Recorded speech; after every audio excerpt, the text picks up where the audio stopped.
Hai Zerui, adakah awak tahu apa itu haid? Ya, malunya nak bincang tajuk ni.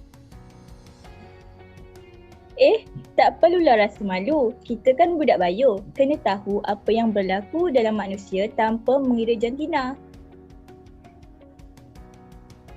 Betul, saya setuju pandangan Alia. Sebab kita ada mak, kakak dan nenek juga.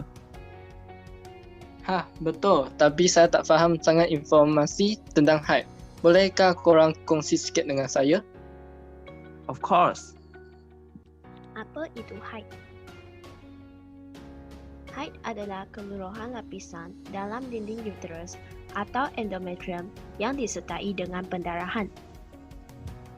Seorang perempuan mengalami haid apabila mencapai akhir balik dan berterusan sehingga putus haid. Apa itu kita haid? Semasa haid berlaku, tisu-tisu pada endometrium yang kaya dengan salur darah terurai dan keluar sebagai darah haid. Kejadian pendarahan ini berlaku sekali setiap 28 hari. Proses dalam 28 hari ini dikenali sebagai kitar haid. Gambar rajah ini adalah kitaran haid. Pada hari pertama hingga hari kelima adalah fasa haid. Manakala pada hari ke-6 hingga hari ke-11 adalah fasa pemulihan. Hari ke-12 hingga hari ke-16 adalah fasa subur, manakala pada hari ke-14 adalah pengovulan. Hari ke-17 hingga hari ke-28 adalah fasa prahaid.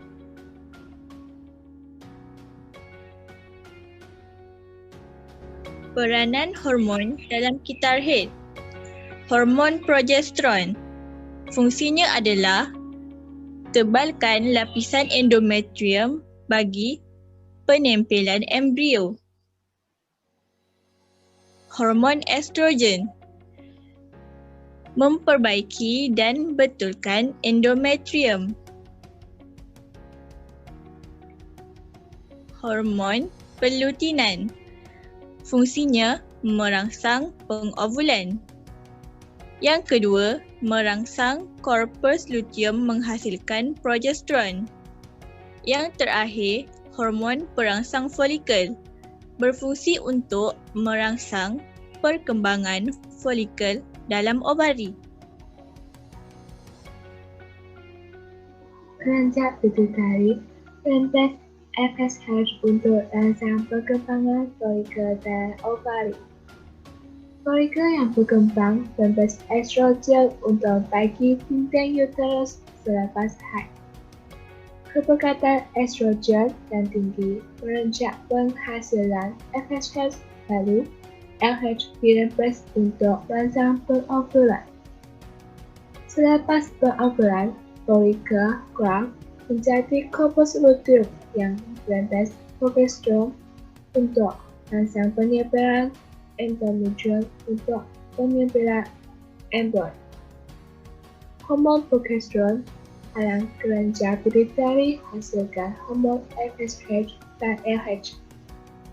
Sekiranya persenyawaan tidak berlaku, korpus luteum akan luruh bersama endometrium sebagai darah haid dan aras progesteron berkurang.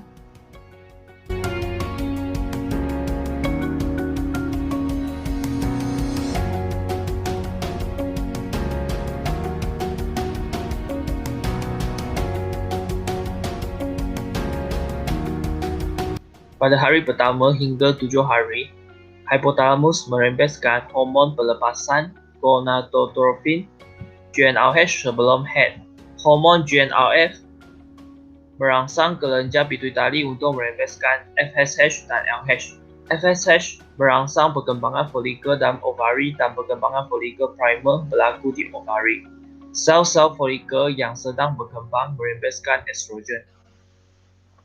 Pada hari 8 hingga 14 hari, kepekatan estrogen semakin meningkat dan memuncak pada hari ke-12. Kebekatan GnRH yang tinggi merangsang kelenjar pituitari merembeskan FSH dan LH. LH merangsang meiosis 1 menjadi lengkap, pengovulan pada hari ke-14, dan tisu folikel yang tertinggal bertukar menjadi corpus luteum. Aras progesteron masih rendah. Pada hari 15 hingga 21 hari, corpus luteum dirangsang oleh LH untuk merembeskan hormon progesteron dan estrogen. Kombinasi progesteron dan estrogen merencat rembesan FSH dan LH dari kelenjar pituitari. Hal ini menghalang perkembangan folikel dan pengovulan. Progesteron merangsang pembentukan lebih banyak tisu endometrium dan kapilari darah supaya penebalan endometrium terus berlaku dan dipelihara untuk penempelan embrio. Pada hari 22 hingga 28 hari, jika persenyawan tidak berlaku, corpus luteum akan merosot. Dengan terurainya corpus luteum, rembesan hormon progesteron dan estrogen dihentikan. Endometrium akan terluluh dan disingkirkan daripada badan sebagai darah haid melalui farad. Kejadian ini berlaku pada hari pertama kita haid.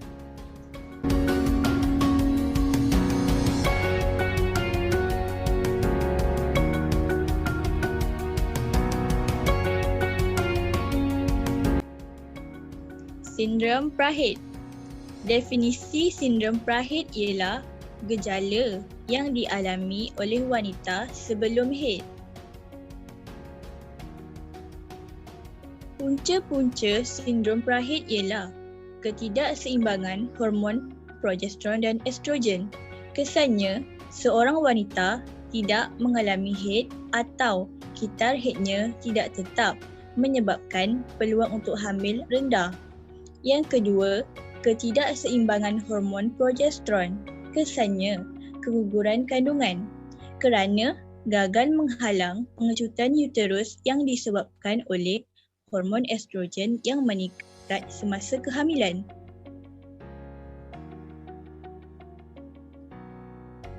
Terdapat banyak gejala sindrom Prahit. Yang pertama, keletihan. Yang kedua, kemurungan. Yang ketiga, kebimbangan. Yang keempat, ketegangan emosi. Yang kelima, cepat marah. Yang keenam, sakit pada payudara. Yang ketujuh, sakit kepala. Yang ke-8, sakit sendi. Yang terakhir, kurang selera makan. Selepas itu, saya akan menerangkan tentang putus haid. Maksud putus haid adalah tempoh masa terhentinya jika haid seseorang wanita. Keadaan ini berlaku pada wanita yang berumur antara 50 hingga 55 tahun apabila proses penuaan menyebabkan ovari menjadi tidak aktif. Rembesan hormon progesteron dan estrogen semakin berkurangan kerana ovari semakin kurang dipengaruhi oleh langsangan FSH dan LH. Selain itu, ovari juga berhenti menghasilkan ovum. Pesan putus haid. Putus haid mendatangkan kesan yang pertama iaitu osteoporosis. Osteoporosis adalah ketubuhan tulang berkurang kerana kehilangan kalsium daripada tulang.